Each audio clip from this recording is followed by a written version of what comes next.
So this was a big week in the news in Palo Alto, and we're going to try to cover a few issues. The first one being the report from the district attorney's office that was released earlier this week on the fatal officer-involved shooting on Christmas night of William Raff, who is a 31-year-old young man who police shot and killed after responding to a call at mental health institution. And Sue, before we get into the details of the DA's report, I thought it would be good to get to know who William Raff was a little bit. And so I wonder, your coverage in today's paper paints a nice picture of him, and I wonder if you could sort of summarize that. Sure. Well, William Raff was he was basically born in Southern California, or raised in Southern California in Huntington Beach, and he was 31 years old, like you say, and he had moved up here, I guess, a couple of years ago. He apparently was living in a house over in Felton that his parents had purchased so he could live independently.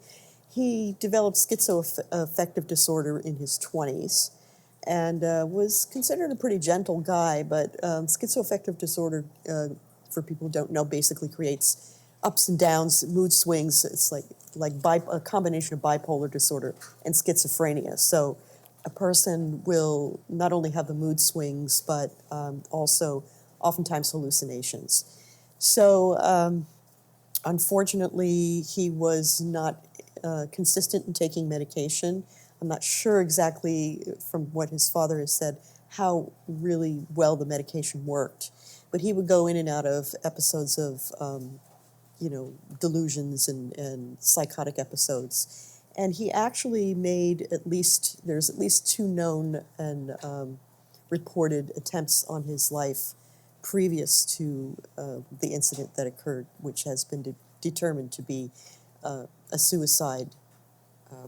It was a planned event that basically resulted in his death by the police. So maybe you could take us through what the final investigation concluded about what happened that night, Sure. And his phone call to the police, so that Sure. we get the context. So basically what he did was around 9 p.m. roughly, he called the Palo Alto dispatch and said that there was someone at La Selva House on Forest Avenue, and that is it's like a transitional home for people who have severe mental illness or drug problems. And he said that this person was threatening to harm somebody, and he gave a name of Andre Seal. As it turns out, when dispatch sent out police, it turned out that they called in to the facility and talked to a staff member who said there was a William Raff there, but there was nobody there by the name of Andre Seal.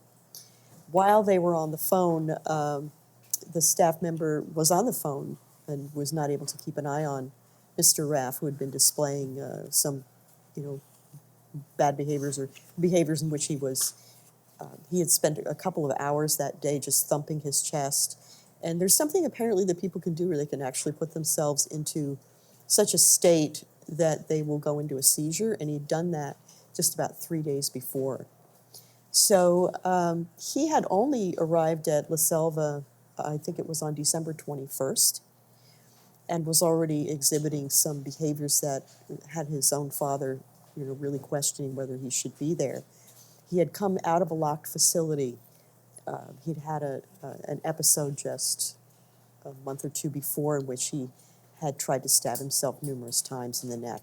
So at about 9 o'clock on Christmas night, he goes into the kitchen and takes a knife out.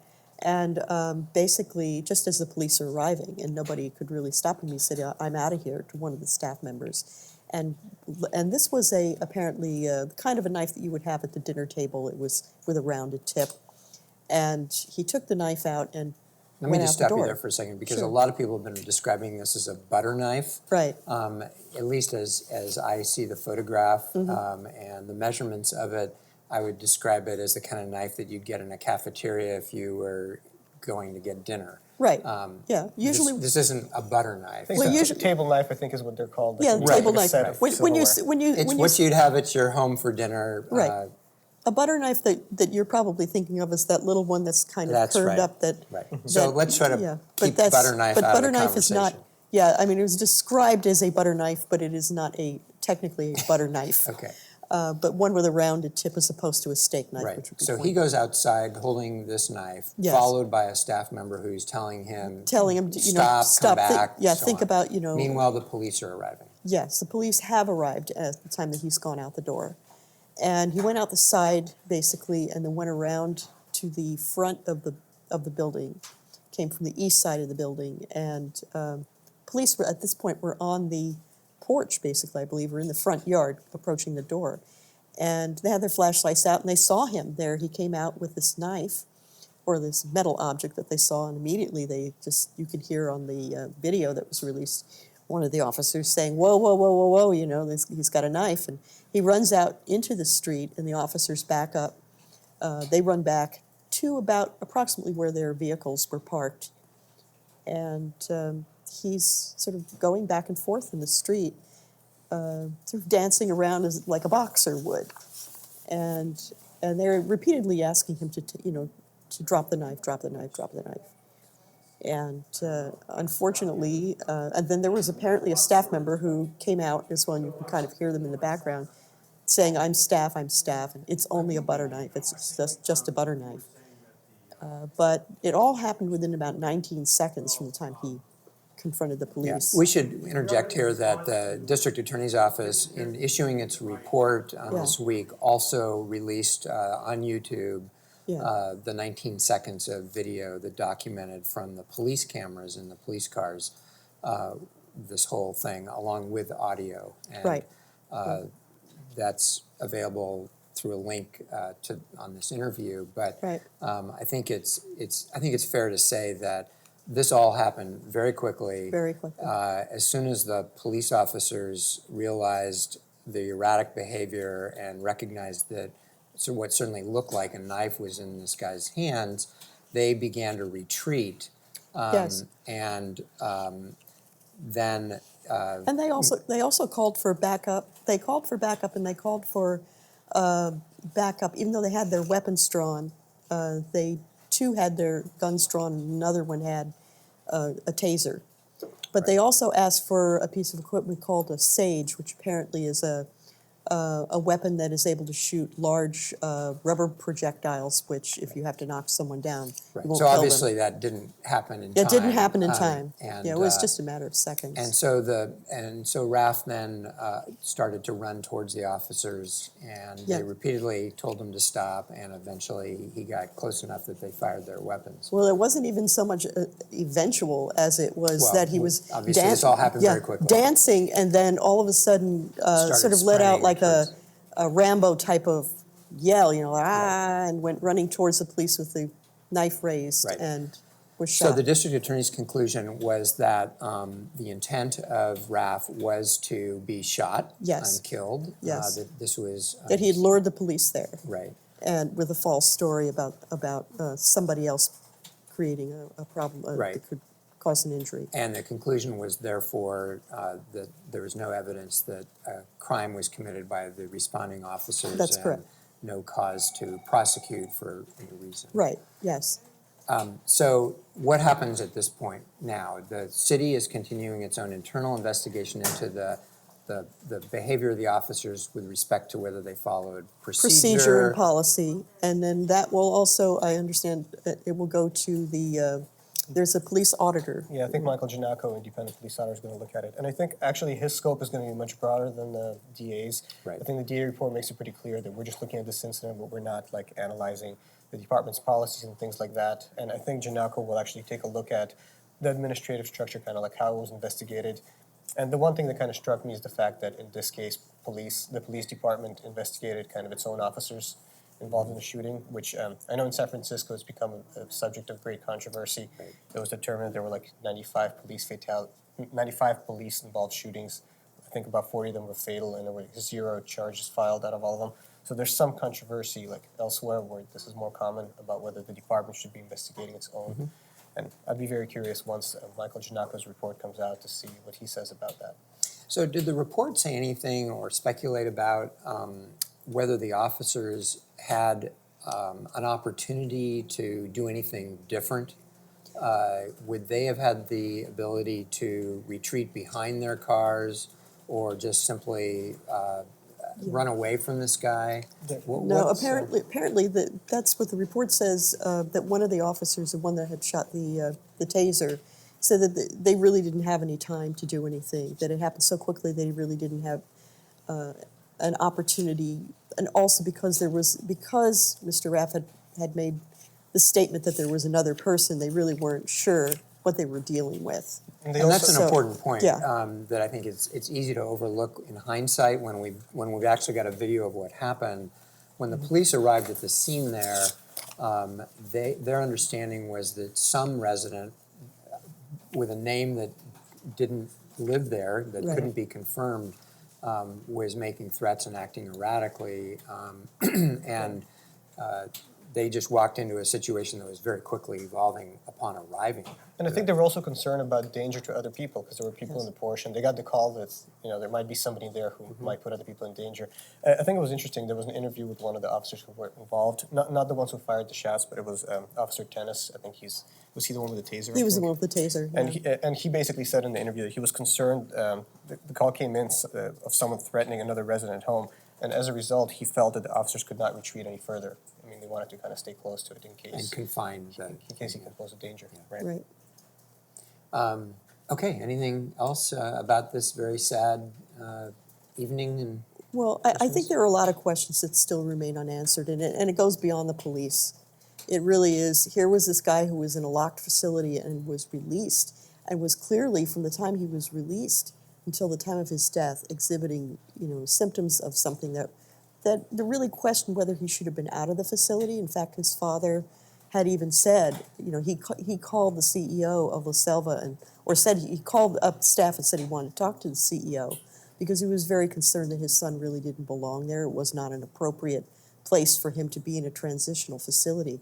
He felt his son really needed to be in a locked facility.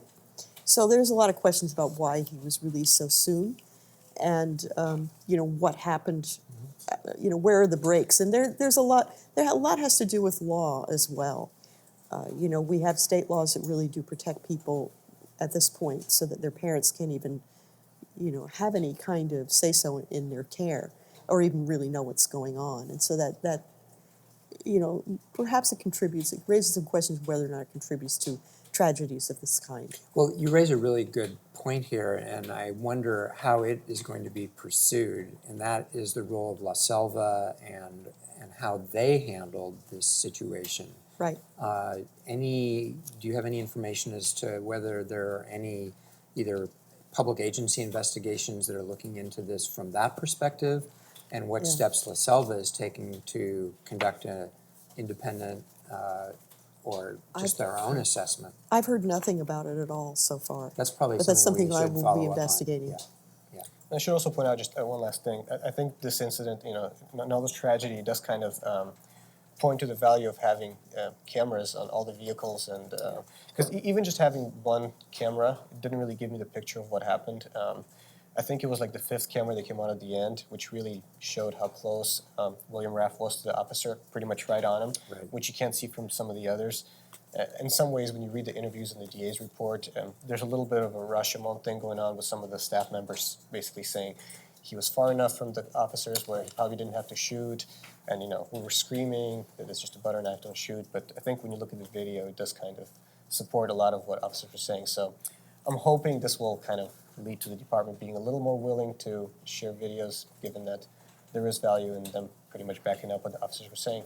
And I think that's a great point as to the nature of the role of the video. The DA, I know, was uncertain as to, and had no policy or intent initially as to what they were going to do with the release of this video.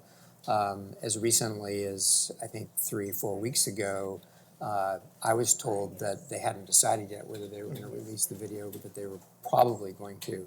Is there anything that either of you have seen in this video that would have prejudiced the investigation had it been released the next day? Why is it that a video that, at least my view of it, is that it's pretty clear what happened? Why would we not want to get that released before all the speculation occurs? I'm sure if you were to ask somebody in the police department, they'd give you a much different answer than I would.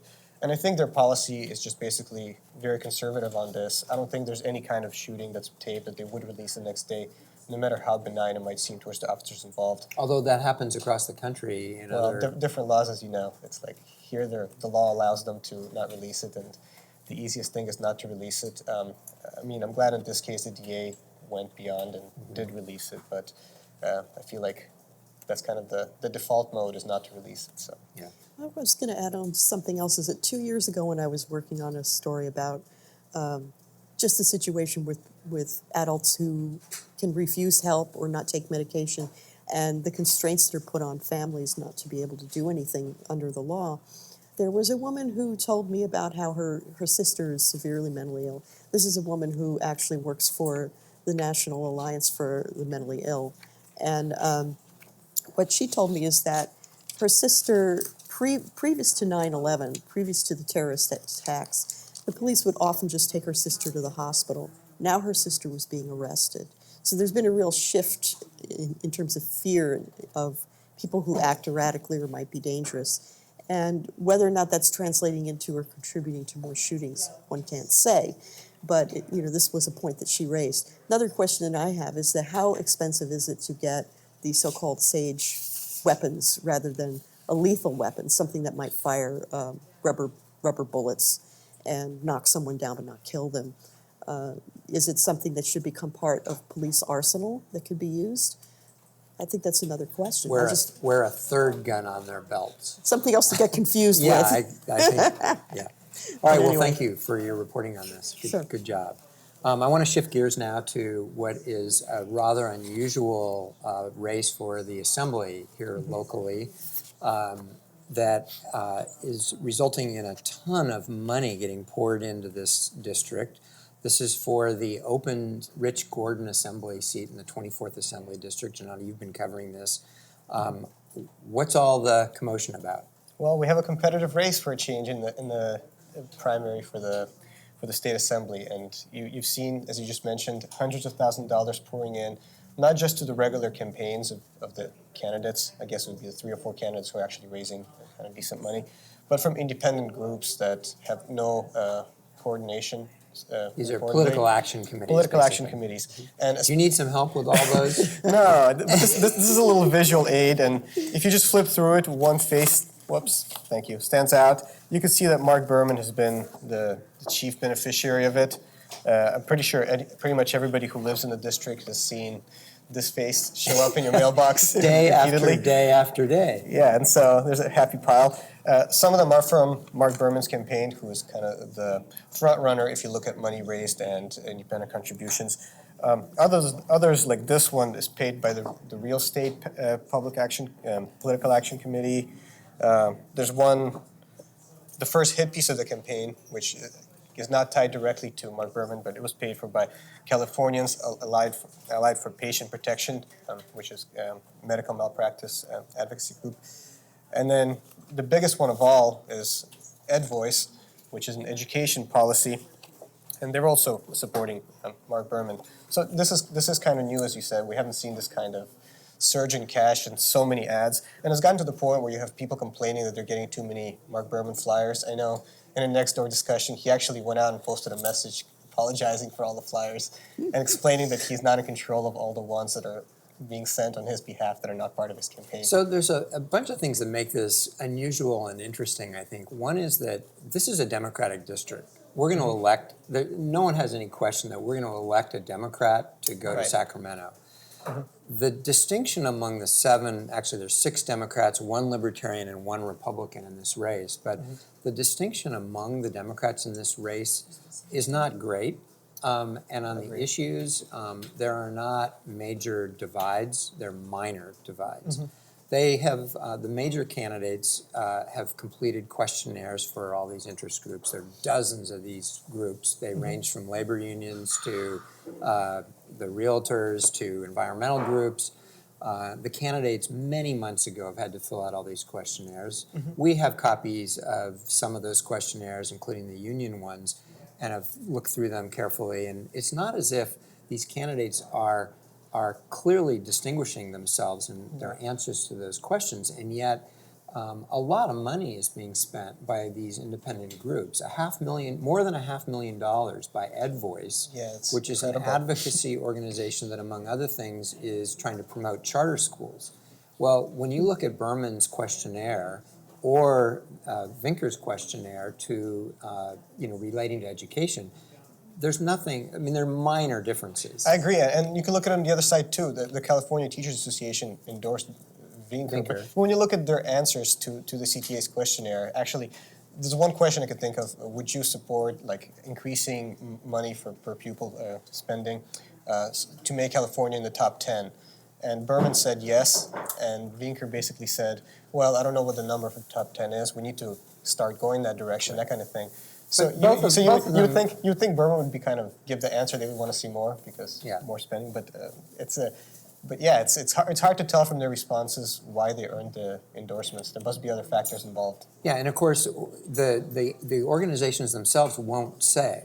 They will not say, here are the reasons that we made this decision. Right. And then in the case of the hit piece against Vinker, that's also really interesting and unusual. This has been paid for by this group that essentially, when you peel away all the layers and look at what they're really about, this is a group that's wanting to make sure that the current cap on punitive damages in medical malpractice suits doesn't get raised. In California, there now is a limit so that it's very protective now of doctors who are found to have committed malpractice, in that you can get your economic damages in a lawsuit, but your ability to get the big punitive damages is very limited. So this group is narrowly focused on that one issue. And they're supporting a number of candidates around the state. But Vinker is the only candidate that they've actually filed that they're spending money against her. They're spending $32,000 to oppose Vicky Vinker's campaign, and as you said, she's the only candidate who they have that for. Right. There's a ton of them that they support, but this is the only one they're going negative on, and it's such a granular issue that it's kind of. Has she really come out in favor? No. Her position that is in the questionnaires was that I would never say never about raising the malpractice damage limit. How that resulted in this kind of a and now they're comparing her to Donald Trump. Comparing her to Donald Trump is just amazing. Yeah. Well, isn't this just sort of reflective of just the extremism that we're seeing, these extreme polarization in terms of our whole political system right now? I mean, it's just crazy. But this is, we're talking within a Democratic Party, within the same We're region. Democratic candidates. I know, but people are just, I don't know, they're on a hair trigger or something. You just have to think there must be worse candidates out there to spend your money to defeat than somebody like Vicky Vinker, who, you can choose not to support her, but there's nothing about her record that would suggest she's going to, or link her to Donald Trump. Non-mainstream Democrat. Yeah. So it's interesting because Mark Berman, who of course is the beneficiary of this, is now well over $1 million worth of spending, which has totally made this race unequal in terms of the money being spent. Well, I don't know if it's $1 million. I mean, I think he's got more than $500,000 from the independent groups, which in addition to EdVoice. I think it's, whatever the amount is. I think we're going to definitely go over $1 million before the final I imagine reports so, and it's definitely more than $500,000. And it's not just EdVoice; it's the Realtor Group and the Dental Group are also independently paying for him. The one I love is a dentist. What interest do the dentists really have? But I want to make clear here that Berman's comments about this are that he had no idea any of this was happening. Right.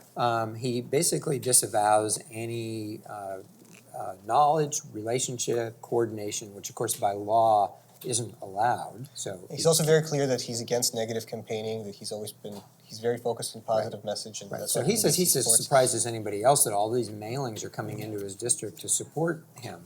I think it's worth pointing out, however, that he has the endorsement of the incumbent, Rich Gordon, who obviously has plenty of political connections with these various groups, who lobby him and any member of the legislature.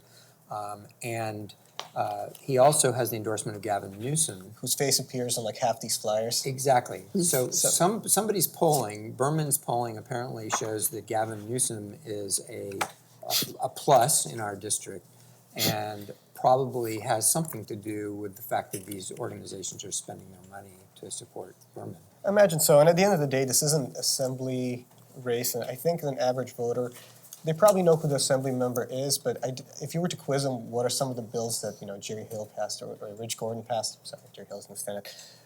It's so far removed from what's happening on their street that I think few people really stay engaged in what their state assembly member is doing. So I do think having like a statewide figure like Gavin Newsom appear as like kind of the Democratic seal of certification. This person's a real Democrat.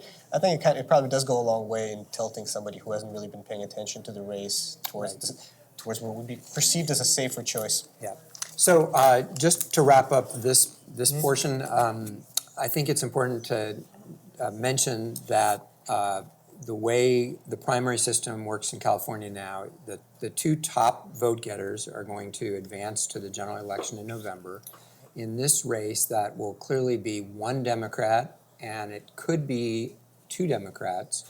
The real question will be whether Peter Otake, who is a Republican council member in Menlo Park, what kind of traction he can get in getting the bulk of the Republican vote to vote for him, which with a divided Democratic vote across several Democratic candidates would propel him into second. Yeah, and I certainly look forward to seeing Peter Otake's expenditures in the weeks ahead. I mean, he's been way below the front runners. I haven't seen kind of Republican donors rush in to help him get to the general election.